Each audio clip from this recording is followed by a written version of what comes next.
Hello, people. How are you doing? Well, I was recently asked a question by one of my clients, a business owner of a small company. How do I motivate my leaders to do more and keep them there? A similar question was also asked by a newly recruited, promoted leader who was taking over a team, and he asked, how do I make sure that my people, my team members are motivated to take up tasks that are not necessarily written in their job profile? Typically, both of these leaders wanted to motivate their people and keep them there. So this video is all about how do you go about doing those things. Before I get into the solution, I want to talk about this experiment called the locus point, and this experiment was done in the University of Columbia. Now, in this experiment, there were two groups that were segregated and given puzzles to. Puzzles like simple puzzles to solve, a little bit of difficult puzzles, and puzzles that were extremely tough and required a lot of hard work. Once both the groups solved the puzzle, one group was told that brilliant work, you guys did very well, and you are able to solve these puzzles because you worked really, really hard. And the second group was told that you could solve this puzzle, very good, fantastic, but you could solve this puzzle because you are gifted and you used that gift smartly. Then they were given another round of puzzles, again in the same pattern, easy puzzles, medium, not so difficult, not so easy puzzles, and then the tough puzzles. It was noticed that the group that was told that you were gifted and therefore you could solve the puzzles in the first time did not attempt to solve the difficult puzzles at all. In fact, they did not even spend a lot of time in solving the puzzles. They attempted a few things and then they left it over. Whereas the group that was told that you solved the puzzles simply because you really, really worked hard, put a lot of time in solving the puzzles. When both the groups were asked, did you enjoy? The group that was told you worked hard and therefore you solved the puzzle said, yes, we had a lot of fun. But the other one did not say that. Now, why is this? Because the group that was told you are gifted and you used that smartly to solve it had their locus point of control outside of them. So they always thought that, hey, you know what, gift, I didn't decide the gift. It just external circumstances that made me do or get the result that they want. So they did not attempt. On the other hand, the people that were told that you worked hard and therefore solved it had a locus of control internally. So they felt that I am the one who did things and therefore the result. So they attempted to put the same efforts to solving the puzzle the next time.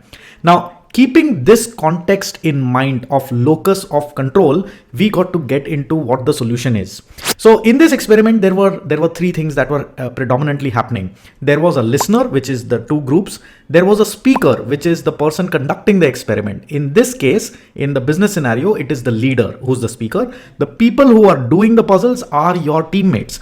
And the third element is, what do you as a leader tell your people to get them aligned to their locus point of control or locus control, right?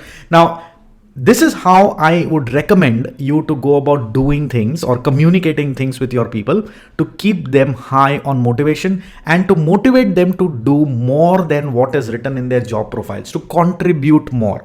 This is something that is purely coming from my experience as a corporate employee and as a corporate leader, and then as a consulting company and as a person who directs a consulting company, which means there are people under me who work, and all of these people don't do anything but brain work. So you got to motivate them. So it's coming from my personal experience. If you feel that you can add on to what I'm just going to share, please, by all means, put it in the comments. We will all learn together. So here are the 5 things that you must do every time you converse with your team to motivate them. First thing, you got to start the conversation with your leaders, with your people, with appreciation. Now, why I say this? Appreciation is something that all of us like. In fact, every one of us get up in the morning to get appreciated from somebody, right? For the good work that we are putting in. So you got to start with appreciation. Now, appreciation kind of triggers a positive emotion in the minds of the people who get appreciated. And this positive emotion gets converted into a story at a later stage when you consistently appreciate that, hey, you know what, every time I go and talk to Hardik or every time I go and talk to a Rakesh, who's the leader, I know that I am doing very well. And I can tell myself good stories about my future, my career growth, my promotions, etc., etc. When I tell myself good stories, I get motivated to do more of that story, which means more of those good things. But if I tell myself a sob story, then I do not end up doing anything, because when you're sad, you kind of freeze, right? And you don't take any actions, which does not definitely result into positive results. The second thing that you got to do is something called as validation. Now, we as humans act with emotions, but then justify those actions with logic. So if you were to, in sales, we always say that whenever a purchase is made, we all humans buy a product out of emotions, but then we justify that purchase to ourselves with certain logics. So if you've bought an expensive product recently, you will be able to relate to what I'm saying. In the same way, when you appreciate this person, your employee or your teammate, you got to back it up with some validation. So let's take an example.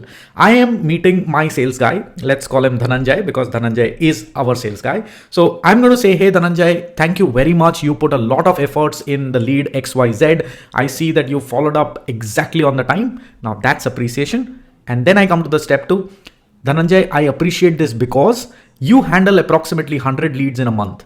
And if you were to do the same thing on all of those 100 leads, I'm sure the conversion rate from the current 30% would move on to 40 or 50%, which will mean that so much money will get added to the company only because of you doing the right things. Now, this is a validation, a proof of why am I appreciating. This kind of seals the deal and lets him know that I was not faking. The third thing that you do after the validation is introduce your goal, which is the next item on the agenda. What are the things that you want him to do? So in this case, I would assume that, hey, I want Dhananjay to be as motivated, as excited, and put his full energy into a new product launch. So I'm going to say, so Dhananjay, I wanted to discuss something with you. After this appreciation I've done, I'm going to say this. There is a new product that I'm launching and I wanted to know your views on this new product. This new product is about XYZ and it's targeted towards a customer ABC. Now, when I say this, I'm kind of inviting the ownership of that person towards this new goal that I have. Now, when I say I want to know your views, the person does not only feel respected, ownership is taking birth in his mind for that question because it's the boss who's asking his views. That means his views are of a lot of importance to me. Otherwise, why would I ask it? Now, this is when the person starts thinking about, oh, all right, I got to give my views. What is it that I can do? He starts thinking on the product, he starts thinking on the sales, and he gets more and more involved. Now, once I do this, I got to ask him, how can we take the ideas that you have given into action? So I invite suggestions.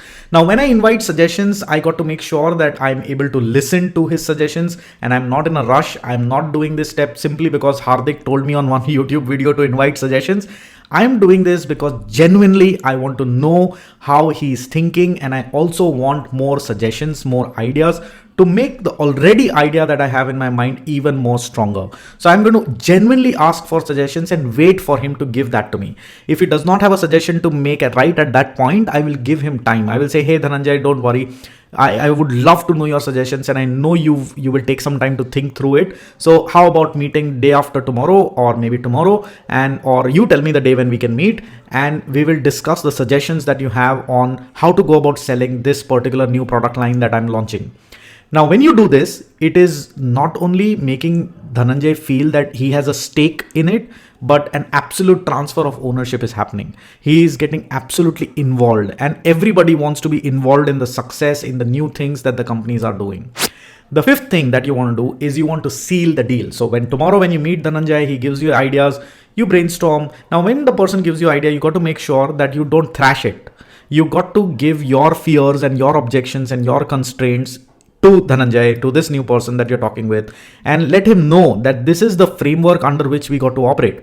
This helps the person give you realistic implementable ideas. Now, once these ideas are constructed and you brainstorm and you agree to some together and you disagree to some together, you propose the fifth step, which is, hey Dhananjay, these ideas are wonderful. How about putting a plan of action to it? Which means how about dating all of the execution of these ideas? How about writing down what steps we need to take the idea number 1 in motion, take the idea number 2 in motion? How about doing that? That will help you and me not only review the progress of these ideas, but it will also help me give you the kind of support that you need to take these ideas forward. And I'm saying I truly appreciate the kind of efforts that you're making. Now, when you do these 5 steps with your people, with your team, they are surely to get motivated. They are surely to take more responsibility, and they are surely to go ahead and make a difference in your organization.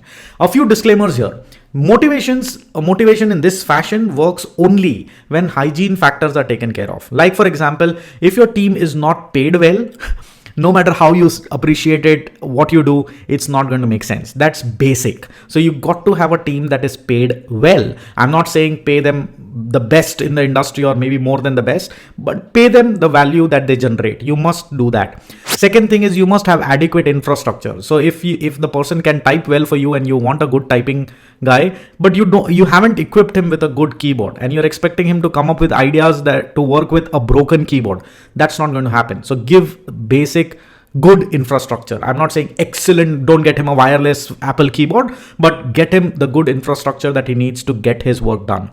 Third, there is no compromise for skill, which means if the person does not have the skill and you motivate that person simply because you saw this video to do something that he does not possess the skill to do, it's not going to work. So you must have the skill, the people must have the skill, the people must have the right infrastructure, and they must get paid good. If all of these three things are true, then these 5 steps are going to work for you like magic.